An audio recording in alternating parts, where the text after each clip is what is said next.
Good morning. In this video, we are going to see what is Mininet.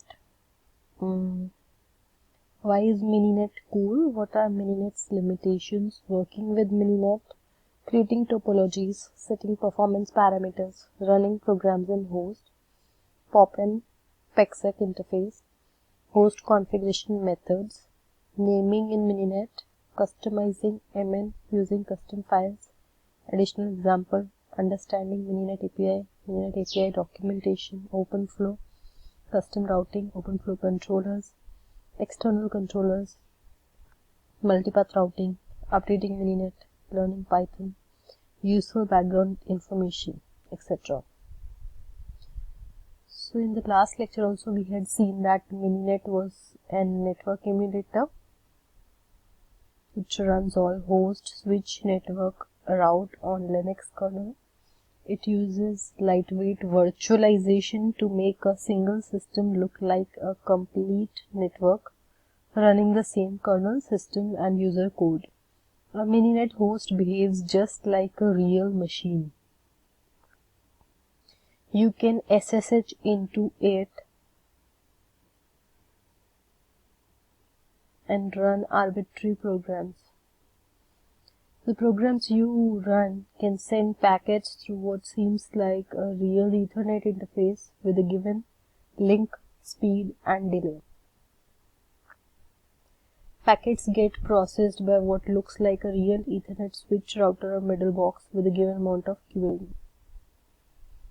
When two programs like an IPERF client and server communicate through Mininet, the measured performance should match that of the slower of the two native machines. In short, Mininet's virtual host, switch, link and controller are the real thing. They are just created using software rather than hardware, and for the most part their behavior is similar to discrete hardware elements. It is usually possible to create a Mininet network that resembles a hardware network or a hardware network that resembles a Mininet. Next is, why is Mininet cool? Because it is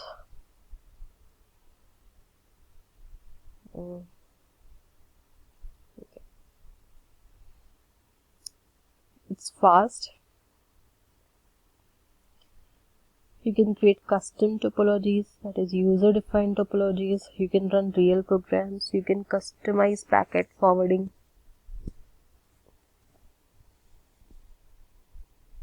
How can you customize packet forwarding? Mininets which are programmable using OpenFlow protocol. Custom SDN designs that run in Mininet can easily be transferred to hardware OpenFlow switch for line rate packet forwarding.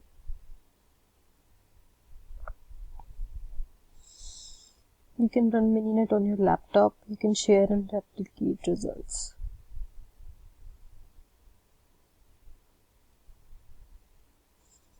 Limitations of Mininet.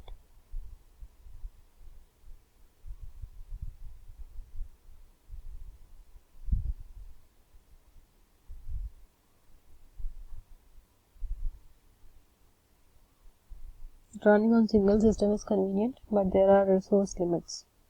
If your server has 3 GHz CPU and switch about 10 Gbps of simulated traffic, so resources have to be balanced. Mininet uses single Linux kernel for all virtual hosts, so you can't run software that depends on BSD, Windows or other operating system kernels. Mininet won't write your OpenFlow controller for you. If you need custom routing, you need to find a developer controller with the features you require.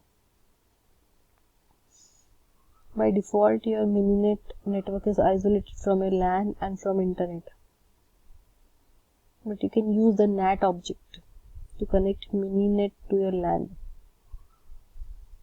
All Mininet hosts share the host file system and space, PID space, that is process identification space.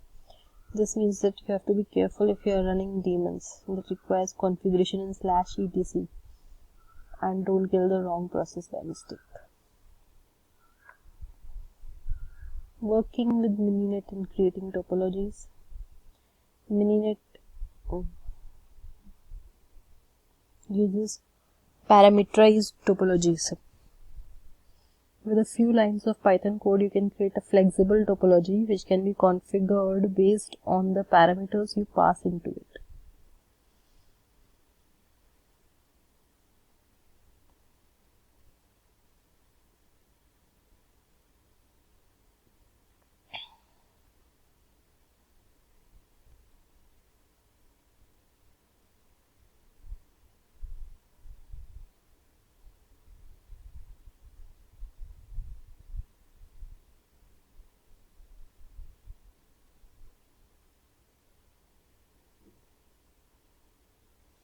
So there is a class single switch topo,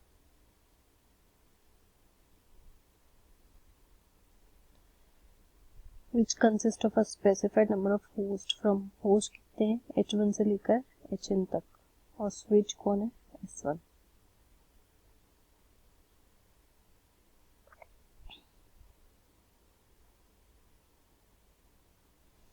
ठीक है, code में उसने क्या check किया, def build self n equal to 2 switch is equals to self dot add switch s1.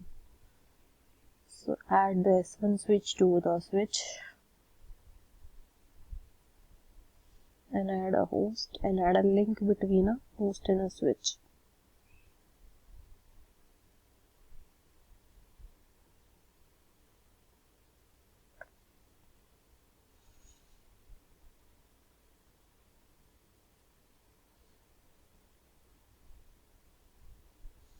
This is to ping to all the existing connections.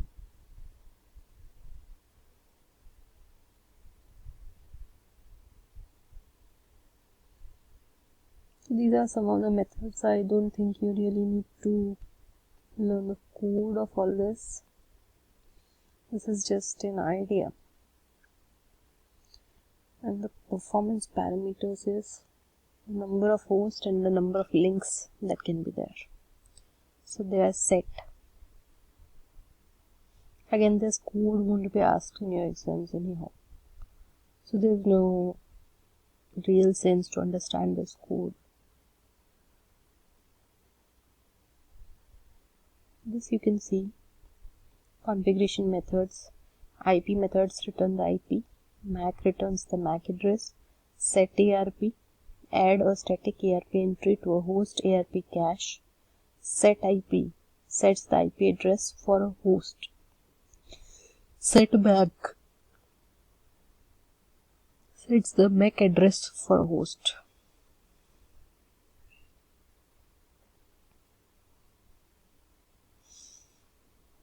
Naming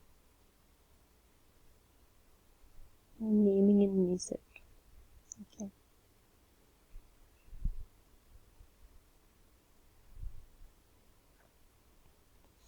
Hosts are named from h1 to hn, switch from s1 to sn, Ethernet h1 hash eth0, s1 hash eth1, so on.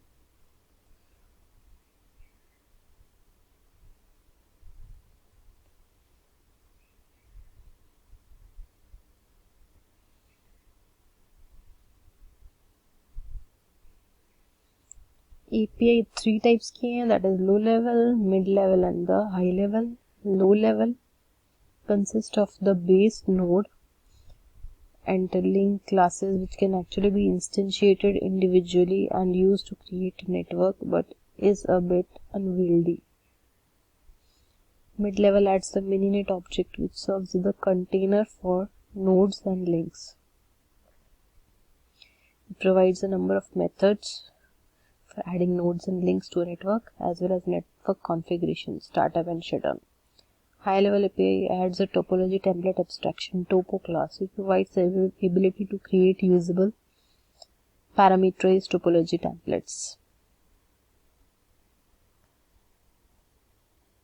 Okay.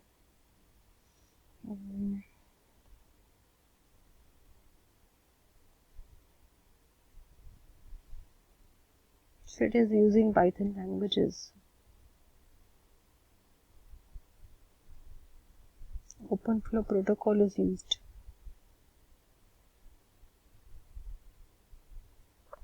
for line rate operation.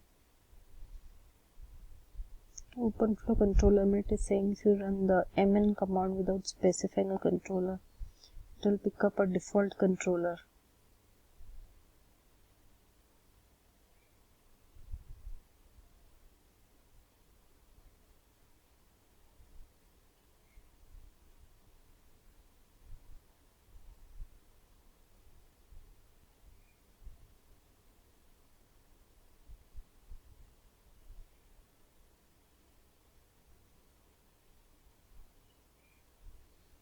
These are just some resources given, but the main core idea of Mininet is very clear to us, that it works on Linux and it is a network emulator. So you can see this video on YouTube.